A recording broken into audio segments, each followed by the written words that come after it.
Welcome, everybody. We're excited today to get rocking and rolling. We're going to be talking about creating a data-driven outreach strategy. I'll introduce myself here in just a minute, but as we get started, we'll wait for just 2 more minutes as we let some of the stragglers come in, play a quick video here.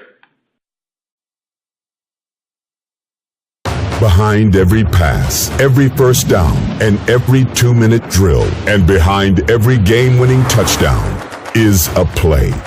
Without a playbook, you have no direction, no plan, and no chance of success. But with the right play, you're in position to win. And it's the same in sales. Without the right plays and the right sequence, your sales teams will drop the ball. But with the right playbook built on the right insights, your sales teams are primed for success.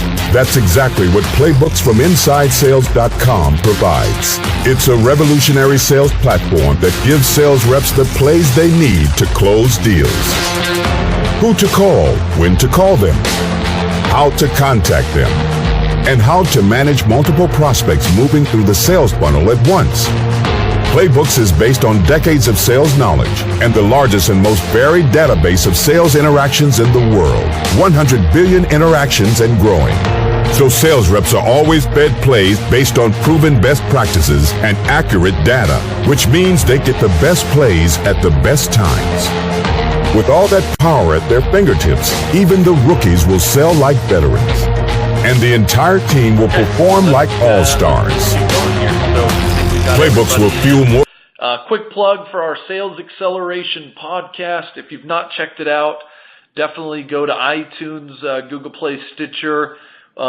We do episodes a couple times a week, Monday, Thursday. We got great guests on there, people from LinkedIn, from Send Out Cards, we talk about real problems, real strategies. I think you'll like it. Now, I want to go in. I'm going to do this just a little bit different today. I want to share some of my screen and go through the presentation because there's a couple things I want to show a little bit more formally. So I'm going to do that now. Let's make sure everybody can see that. That looks like you can. There we go. Good.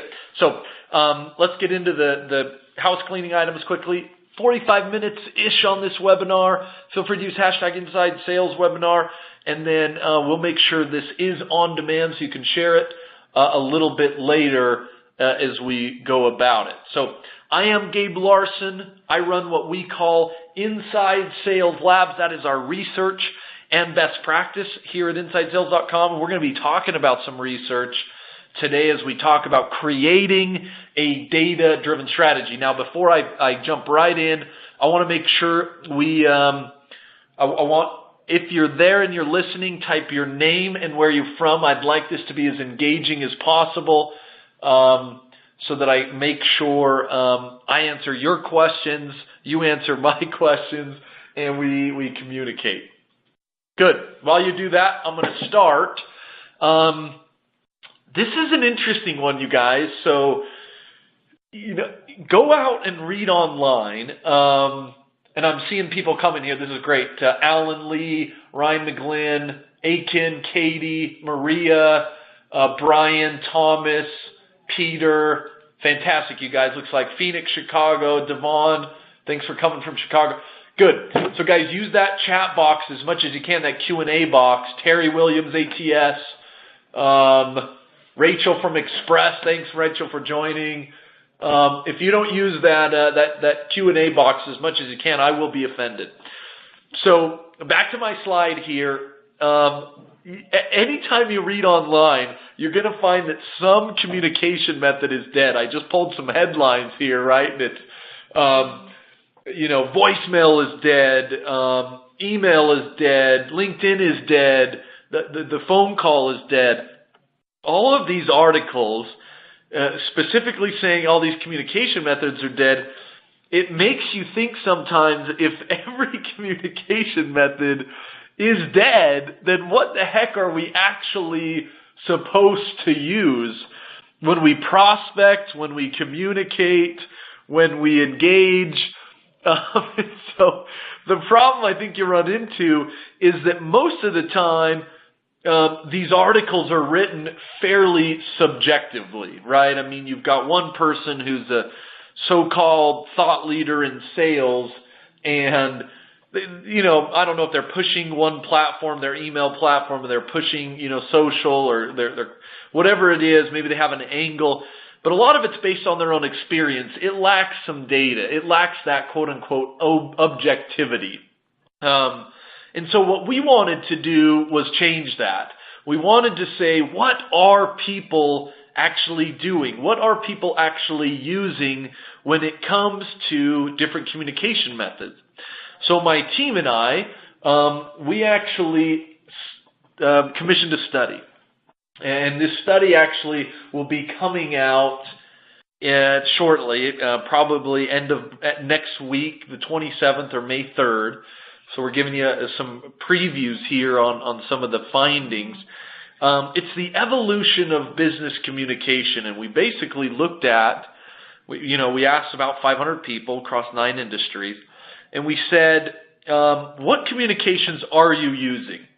And it is more focused on work. So if I'm at work and I'm a busy executive, or I'm a sales rep, or I'm a different level, am I mostly engaged with my email? Am I mostly on LinkedIn? Am I mostly on the phone, the mobile phone? We wanted to get a feel of what's going on with business communication so that we could get to that place where we say, if a busy decision maker is spending the majority of his or her time, during their day in this type of communication method, then we ought to be using that in our prospecting and our sales activities. So I want to take you through some of the findings. The evolution of business communications, what are busy decision makers doing and using when it comes to communication? So here's a couple of the findings. First one, email. Now again, a lot of people are saying, is email dead? It's not. It's absolutely not. Excuse me. So we looked at all sorts of different communication methods, and we found that email still absolutely dominates at work. When it comes to this question, how likely or what communication method are you most likely to respond to at work? Email tops them all. 93% of respondents said email is the form of communication that they would respond to most at work. Now, again, those are followed by a couple different things, like a mobile, you got text message, landline. We'll be talking about some of these, but email was absolutely dominant across the board. Next was, let's look at texting, a couple of the findings on texting. So texting, the popularity of texting has spilled over from the workplace into from home into the workplace. Now, we all use texting at home, and you can see that here. 75% of respondents said, hey, my goodness, text message is absolutely part of everything I do at home, especially when it's work-related. But it's now becoming part of the workplace. So usage of text message at work has increased 62% from 26% in 2014 to 42%. That, and recommending people contacting them is another thing that's vastly improved. Now, the interesting thing on text message is who's really driving this change. Now, it's actually coming from the baby boomers. 62% of baby boomers recommend contacting them by text message, which is 33% higher than millennials. Millennials are currently sitting at 47%. Now, on top of that, 81% of baby boomers say they're likely to respond to text message. That's 20% higher than millennials, sitting at 68%. So baby boomers are significantly pushing this text movement into the working environment. And again, you guys, I want to set the stage here, so stick with me for a minute. We wanted to see what people are actually using. Then let's apply this to sales in just a minute. But let's get a lay of the land and quit subjectively throwing out, this is dead and that's dead. Let's actually ask people, and this is what people are saying. So that's a little bit on texting. Let's keep going down here. Landlines. Now, the phone is an interesting one. Cold calling is dead. The phone is dead. Well, what are people actually saying about landlines? Let me give you a couple things, because there's a difference between landline and mobile, and maybe I'll just touch on each of those briefly. So, landline is alive at work, but it's dying at home.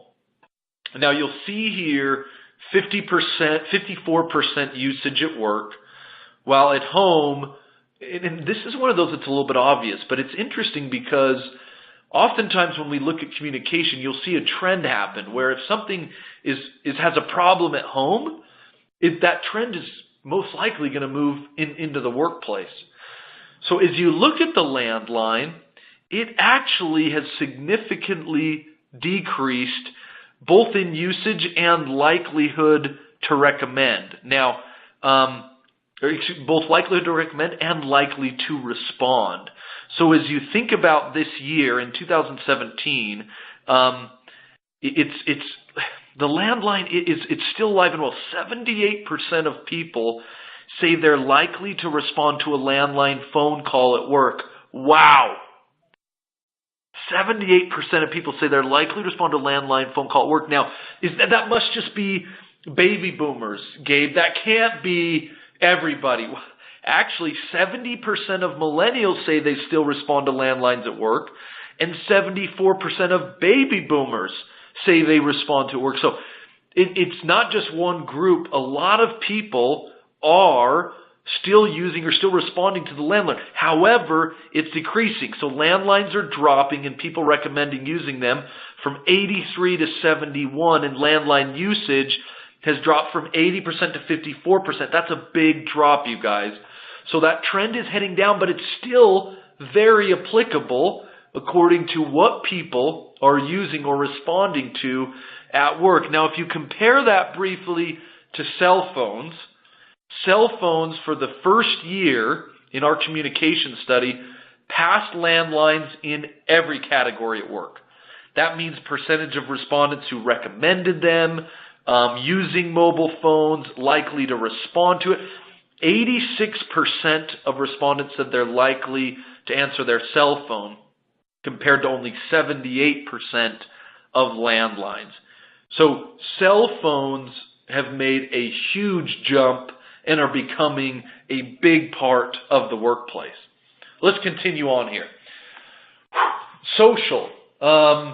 Let's look at social, some of the things that's going on with social and how that's affecting communication while at work and then again at home regarding work. So some of this stuff on social is interesting. It's interesting, but it's probably not too surprising if you think about it. So LinkedIn is definitely on the rise at work, but its effectiveness is still a little bit moderate. And I want to make sure I preface that right. So we looked at these different social methods and we asked, again, you're at work, how likely are you to respond to a LinkedIn message? We looked at 2014 versus 2017. One thing is LinkedIn just made a huge jump, 54% compared to only almost 20% in 2014. Now that's a big jump, but notice that 54% is still below some of the other communication methods, such as email. Now, again, if you remember, email was up in the high 80s, in the low 90s. 93% of people are likely to respond to an email. So, although LinkedIn, and we know this, you guys, LinkedIn it's jumped onto the scene and it continues to become more popular. But if I'm a person at work, am I spending most of my day in LinkedIn or am I spending most of my time in email? Well, I'm spending it in email. So again, this effectiveness is below some of those other communication methods. So the other interesting thing I just wanted to mention on this is Facebook. Facebook for work. Dumb idea. Shouldn't be thinking about it. I'm not sure that that's true. I mean, notice it made an incremental improvement here And I'm a believer in it. I think Facebook has some life in the B2B world. And if you're not thinking about retargeting, if you're not thinking about using LinkedIn to connect in certain situations, Facebook in certain situations, I think you're missing out there. So I think you're going to continue to see the rise of Facebook in all B2B sales motions. So those were some of the findings regarding some of the different communication methods. Now I've got a couple questions here. One from Alec, another one from it looks like Suzanne. Alec, let me handle yours first. You mentioned a voicemail and what's going on with voicemail. I'm killing myself, Alex, because I didn't get that into the presentation. I meant to. He totally caught me on that one. But, what's going on with voicemail? Interestingly enough, Alex, on voicemail, a lot of people are saying you shouldn't leave it. It's a waste of time. And, again, according to the data, I would say, contrary to popular belief, people still listen to voicemail both at home and at work. And here's a couple of the stats. So voicemail is actually the fourth most popular communication method for work-related topics behind, email, mobile phones, and text messaging. 78% said they were likely to respond to a voicemail at work. 57% said they would recommend leaving them a voicemail at work. Again, you see those numbers dip when I'm thinking about I'm at home and someone contacts me about work-related items. Only 48% say they're likely to respond to a voicemail while I'm at home thinking about work-related items. But, voicemail still alive and well both at home and work. And again, a lot of us aren't thinking that maybe it is. So I say headline here, contrary to popular belief, people still listening to voicemail at home and work. I've got Susan. Susan just asked about instant messaging, video. Is there any other communication methods that are interesting trends happening? And I won't dive into this too much, Susan, and I probably should have thrown this in, but instant messaging, it doesn't fall too much into the sales realm, but we did ask a couple questions. And as you can imagine with things like Slack and Microsoft Teams, it was probably one of the biggest changes in some of the data that we asked, and mostly at work. People who respond to instant message jumped from 49 to 65%. People recommending using it went from 31 to 48. So there was some big movement in instant message, and really millennials are pushing that pretty heavily. So there you have it, you guys. That's kind of the overview on, okay, a lot of people saying communication methods, they're all dead. We asked 500 people, what are they actually using, right? What are they actually using? Get some objective opinion in here. But now I want to transition and say, okay, now that we've got the idea, let's get into how this affects sales and how you can use this data to really use it effectively in your prospecting. And so I want to transition to sales prospecting and building more of a data-driven output as a prospector. So let's dive into that. I'm looking at one question here from Darlene. Let's see if we can answer that. So Darlene is saying, with LinkedIn's new data plan, do you think percentages will change, i.e., reduce communication method? So Darlene, I know the plan you're talking about. I don't see LinkedIn changing anytime soon. You saw that the trend is moving up in usage, and I assume we'll continue to see that as we move forward because of the power of Navigator and some of these add-ons that they've built in. So we've got Zach saying, hey, I assume you're saying this, Zach. I like the introduction. I like the data-driven approach, but let's get into the applicability here. How does this affect sales? So let's get into it, Zach.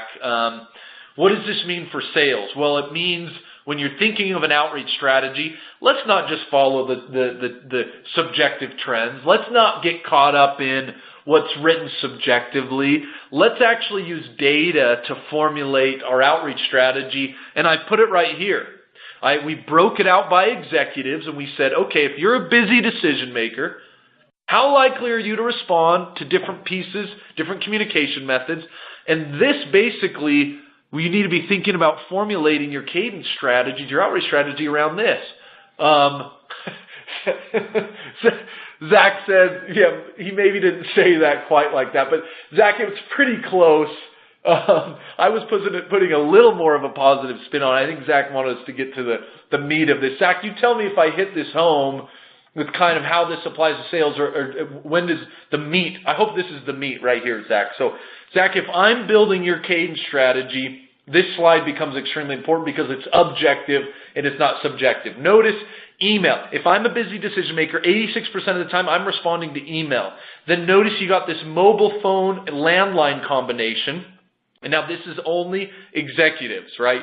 I talked about some other numbers earlier, but this is just for executives who answer the survey.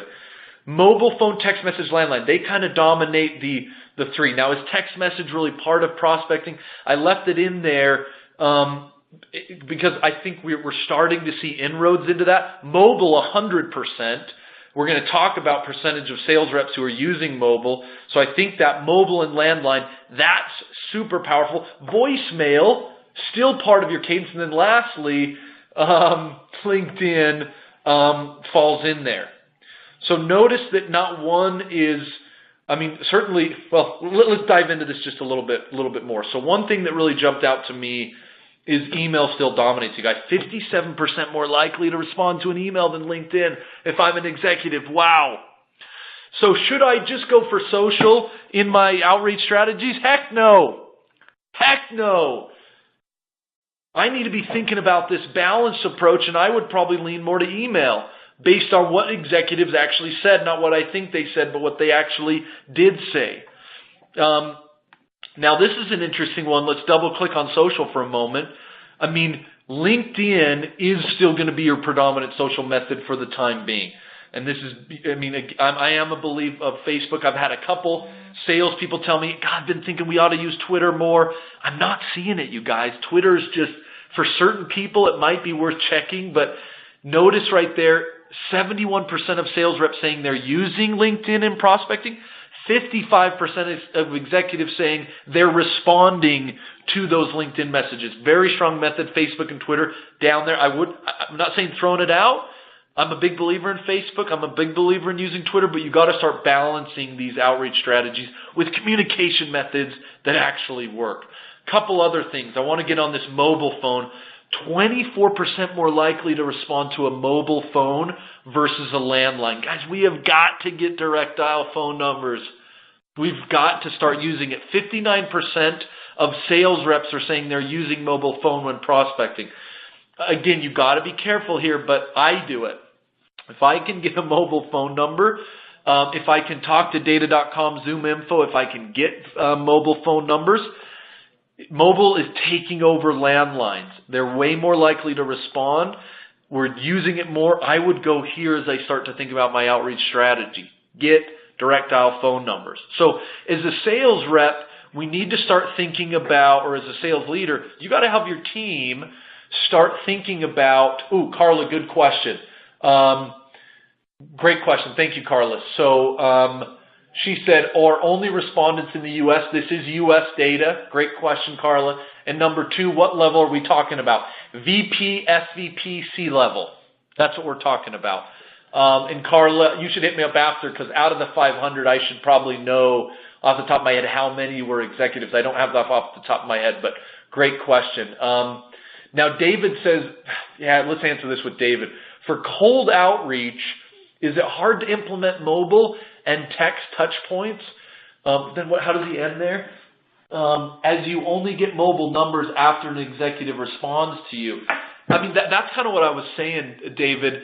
Because mobile is becoming so much more applicable in the workplace, we've got to start to find ways to get mobile phone numbers, not just after you talk to them. I get it. Typically, you're going to have a landline, and then you ask them for mobile. But what I am suggesting is we find ways, and that's sometimes going to be, through your data provider. It's going to be having your SDRs maybe do some additional research, your sales development rep. We need to get to that direct dial phone number, and I wouldn't use it as text, but I would use it I would use the mobile in my outreach. Now, Ryan, I love this, you guys. Ryan, great question. Do you think this data is applicable to SMBs, so small to medium-sized businesses? Ryan, I should actually look at, we've got a revenue split. I should actually give you a more specific answer. So will you mark that one? Ryan, let's get back, or hit me up on LinkedIn, Ryan, and let's see if we can't get that more. But my cheap answer, if you will, Ryan, is absolutely. If we're talking about leaders, right? If we're talking about leaders in SMB type of businesses, these are the communication methods they're using, and I think it's right. I got Jerry. Jerry just asked a question and said, don't you think LinkedIn, why isn't LinkedIn more powerful? Shouldn't we be using LinkedIn more? Guys, take a step back for just a minute. I literally asked our CMO and said, throughout your day, Mike Plan, his name's Mike, throughout your day, are you just hanging out on LinkedIn? Is that what you're doing? Are you responding to messages? And no, he's just not, you guys. He's absolutely not. He's got his email on his phone, and he's responding to text, phone, and mobile. Basically what the survey said. So, Jerry, I'd probably answer your question like that. I think LinkedIn is important, but let's understand and be honest as to where, how effective it is. And again, I'm just sharing the data here. Yeah, Ryan, let's definitely get back together. Well, I love all the questions, you guys. Let's keep going on some of these. Keep hitting me. Heidi, are you suggesting that touch one via text or later in the cycle once the relationship is established? So, yeah, if you're in B2C and you want to spam people, you'll probably start with a text message. We're not there, Heidi. We're not to a place where you can start with a text message. So you do need to start with a mobile call rather than a text message. I'm actually testing sending text messages to people cold. But when I say cold, they need some sort of interaction with me. They need to have seen me at a trade show. They need to have almost like an inbound lead. We're just not to the place where you can go cold yet, Heidi. Now, Heidi asked Ryan question again. For the survey, were the respondents from SMB or enterprise? I'm going to text my guy right now. Maybe we can have it by the end here. I don't have that, Heidi. Let me get back to you to get you the exact breakdown of what the kind of the revenue split. Let me just ask him. Split by rev for this study. Let's see if he'll get back to me real quick. Heidi, it's a great question. Guys, keep the questions coming. This is fantastic. So, okay, so we're back to this data-driven cadence. So we've got this cadence strategy now. I'm showing you here, slide 23. I'm a sales rep. I'm a salesperson. Gabe, InsightSales.com just answered through data what my pillars of a cadence should be. And I've put these not in the order of response. I've put these in order of aggression. So phone is most aggressive, then voicemail, then email, then social. Now, I put an asterisk next to number 5. I want to do a whole nother webinar on this, you guys. It is this mailer concept. Handwritten notes, gifts are hot as hot right now. So powerful, especially in an account-based model. I don't do an account-based sales outreach without a mailer in it right now. So I wanted to make sure I include that. Again, wasn't part of this research, the mailers. So I put it here on the end, but I think it's pretty important to start thinking in your outreach strategy. So you've got those 5 pillars, 4 of them coming from this research, data-driven. Then on the bottom, you've got your aspects of an outreach strategy, the duration of it, how long it lasts, spacing between activities number of touches, your actual sequence, phone, email, phone, social, the different sequences. And then lastly, your content. Potentially most important is the content of your voice meds, your email, your social, your mailer, etc. This is a great structure to be thinking. And there's some data in this, you guys. There's some data behind this, which I'm like, oh, finally, we've got some data to build an outreach strategy. And I can't just say, be a social seller or be an email marketer. We've got this balanced approach. And again, leading typically with email is going to be powerful, followed by some of the others. So let's go into now a couple examples. I'm going to go even more tactical on you. Now, Tyler asked a question here. What about any info on going from C-level, asking for best person versus, how does he end his question here, Tyler? What about any info on going from C-level, asking for best person versus going at decision maker? So there are different breakouts, Tyler, of how executives respond versus non-executives. I don't have the model in here about, if you went to a C-level person and then went to another level. But if you hit me up on LinkedIn, I can talk to you about specifically some of the different levels, director level, sales rep level, or manager. What was some of the different and it was different. Executives were significantly different than frontline managers. So that might be an interesting one to hit me up on just a little bit later. So this was an actual outreach strategy, you guys. It was an account-based model from a company I'm pretty close, pretty close to. And let's just look at it. Let's kind of break it down, and then I want to show you one that I kind of rebuilt that I think is a little bit tighter. So let's look at this. Well, glance at it. Tell me on the chat box what is wrong with this, what is right with this. Give me your quick feedback. This is a real cadence, real account-based model. They sent it to me. They said, Gabe, what do you think?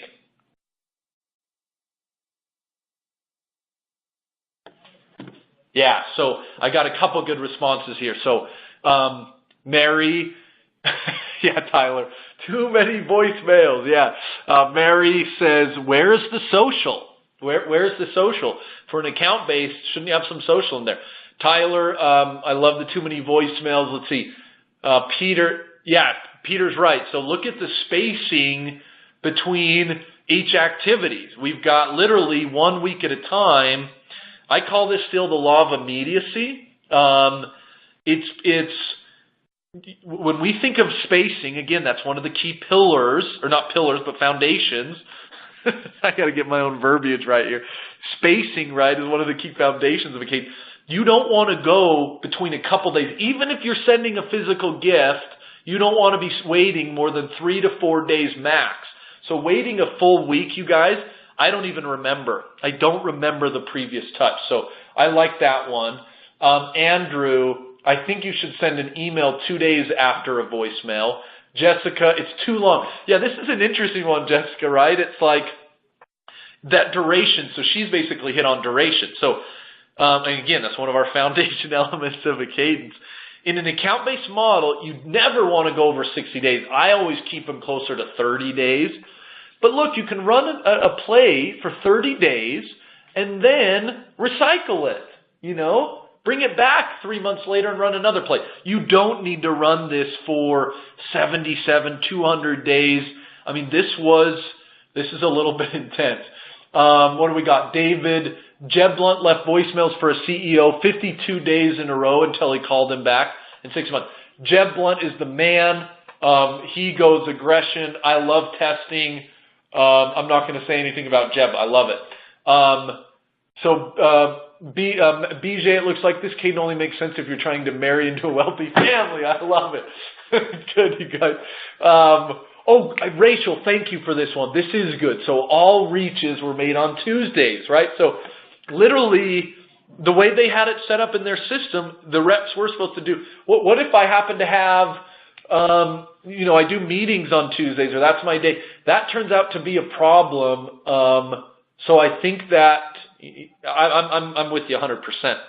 So multiple issues in this, you guys. BJ saying, remember Jeb Blunt was attacking during a buy-on window that was closed for 5 years. Yeah, that was a slightly different use case probably, BJ. Good point. Okay, so here's one now. I said to him, why don't we think of something different? And I threw it out to here. Bring the rain, bring the fire. Tell me what you think's good or bad about this one. Now, again, if you see SM, that's social media. A G is for a gift or a mailer. PC is phone call. EM is email. Voicemail is voicemail. So what you're seeing here is I've gone for a 3 phone call, 3 voicemail, 4 email, 2 social touch, 1 mailer strategy. So a little bit different. That's going to be a little bit different in touches. So in the previous one, they went for 25.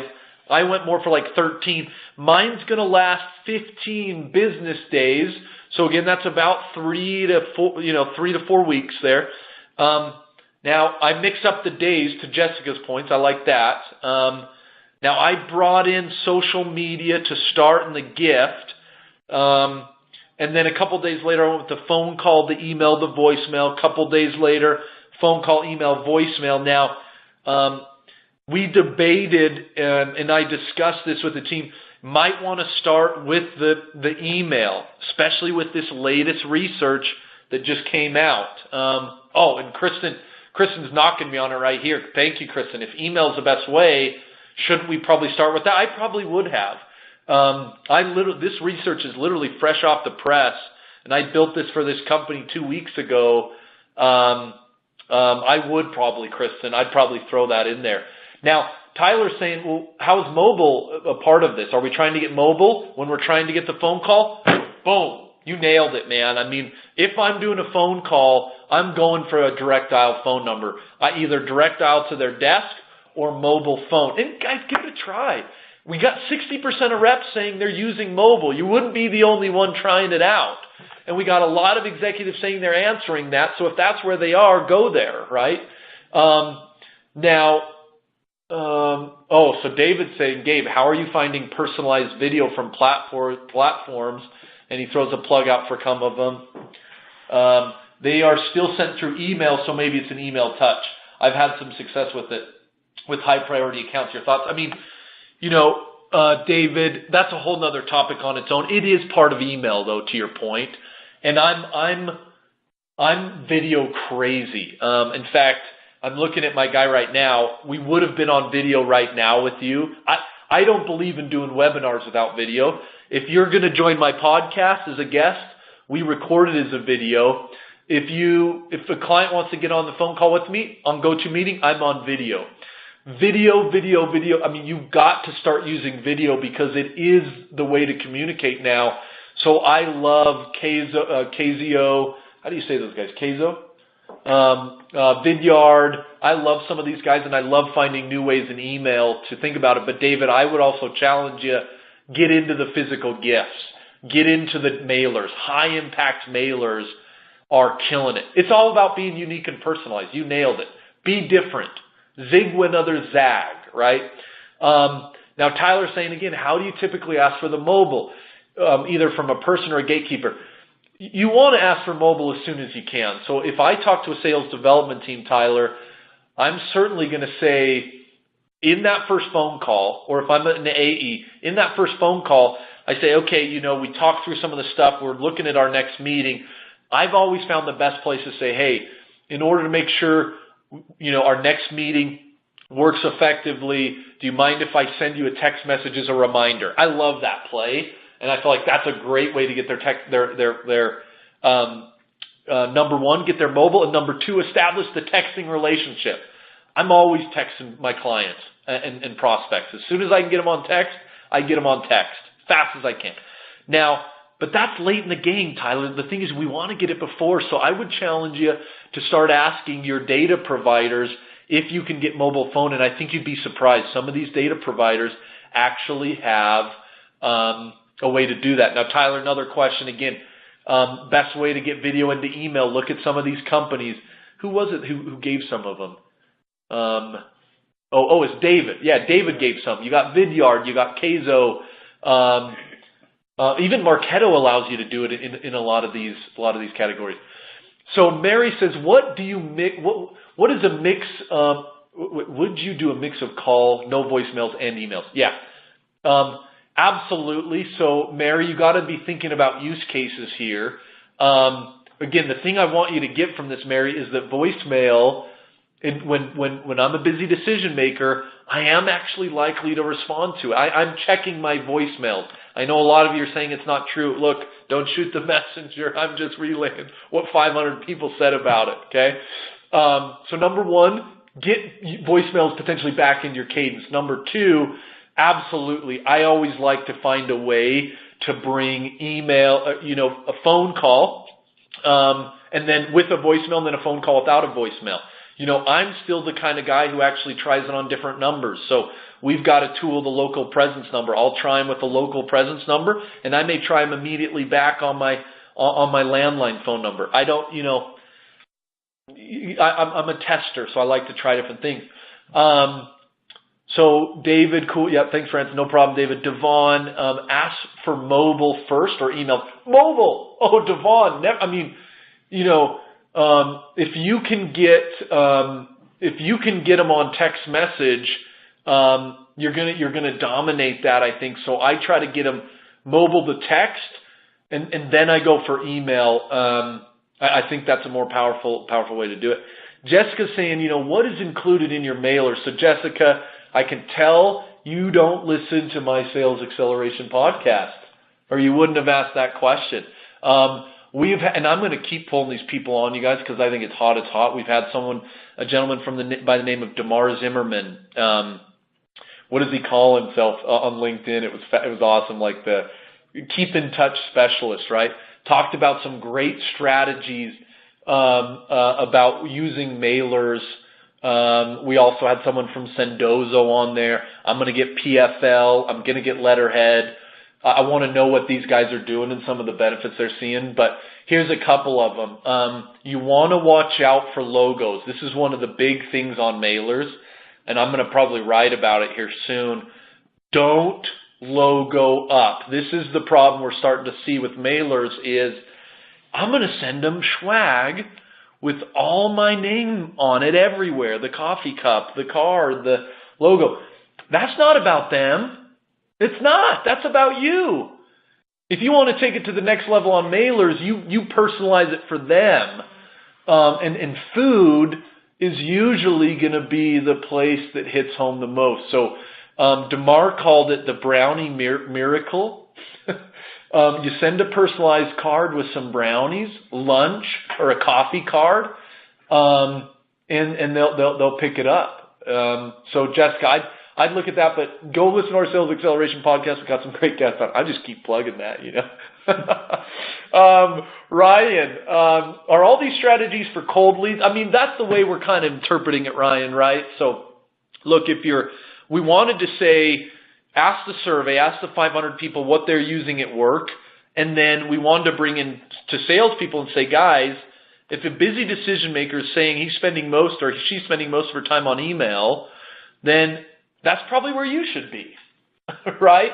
We wanted to connect those dots, but we didn't want to be biased. So, yeah, I'd probably say, Ryan, that's the case. Tyler saying, had a prospect call me as you were answering the question, and it was a mobile number. Boom, Tyler.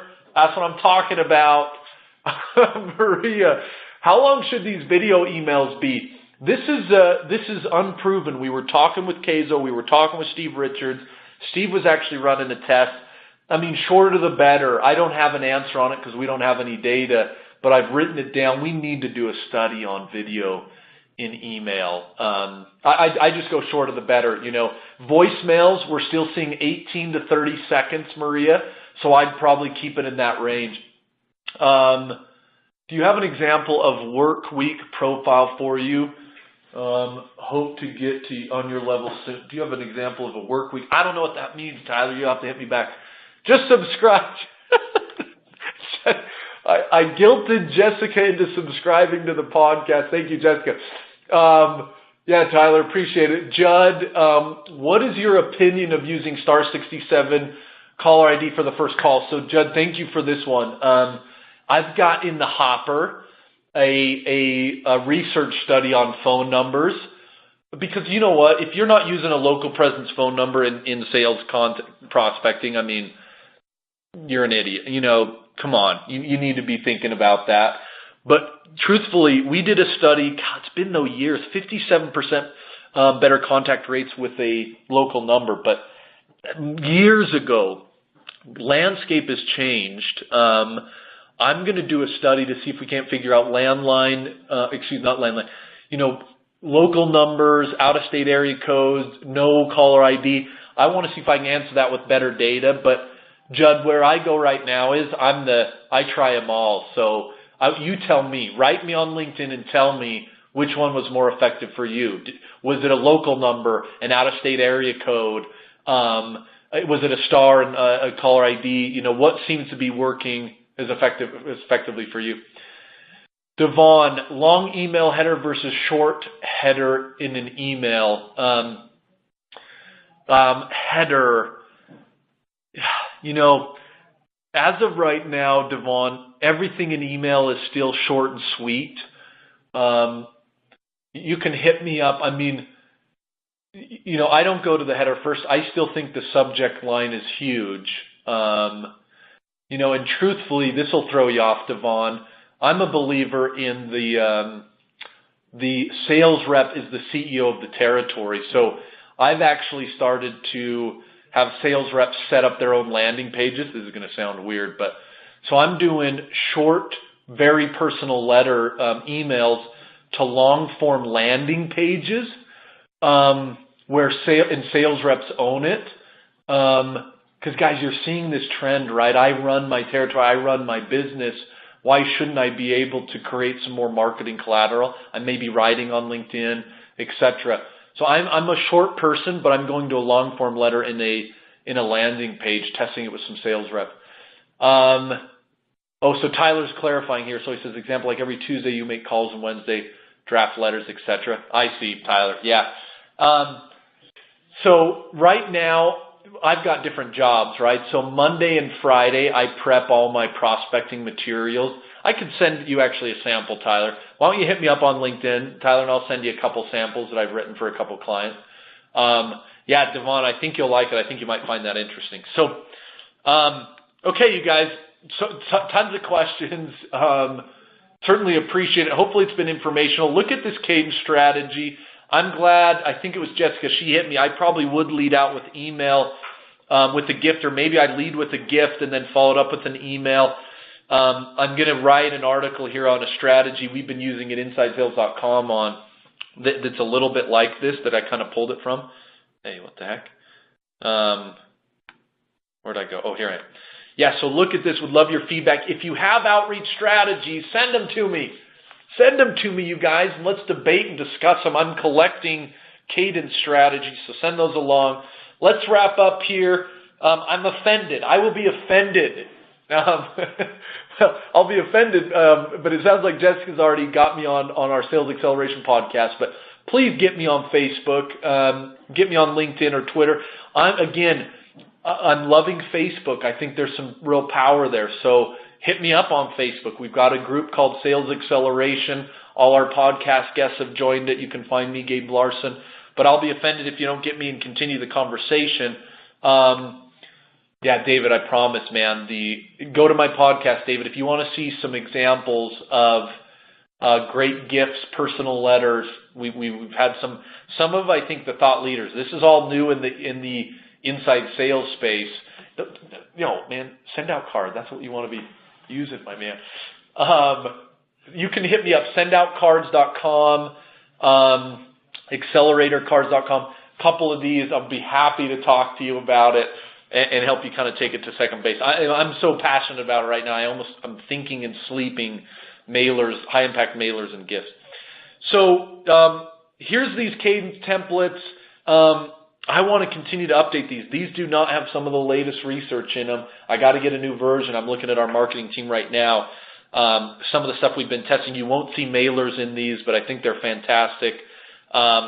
Guys, what this does come down to is running a structured cadence capability. And, oh, come Come on, man, the slides here, they keep dying on me, but I'll just give the plug. Hopefully it'll show, but we've got the product, Playbooks. Allows you to get this cadence strategy structured. It's a Chrome extension. It's fantastic. It's a workflow tool that helps you stay on track following some of these best practices, and you have the ability to do phone calls and emails, and pretty soon, if I have anything to say about it, you'll be sending mailers directly from the platform as well. So I'm not going to the slide, but do check out Playbooks. Oh, here we go, next generation technology. Check that out. Please continue the conversation on LinkedIn, Facebook, or Twitter. And with that, let's get at it. Have a good one, everybody.